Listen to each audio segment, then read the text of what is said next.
Hey folks, this video will teach you how to pronounce the Brazilian Portuguese word morango. The correct pronunciation is morango.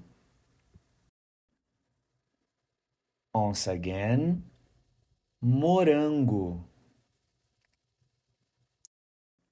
Here's a fun fact. In Brazil, there's a saying, a vida não é morango, which literally translates to life is not a strawberry.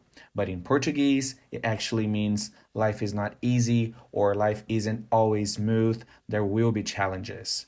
Interesting, right? But remember, the correct pronunciation is always the one that people can understand. So don't be afraid. Choose whatever is easiest for you. Let's say it one more time. Morango.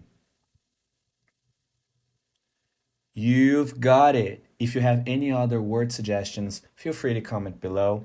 If you found this helpful, please give it a thumbs up and don't forget to subscribe.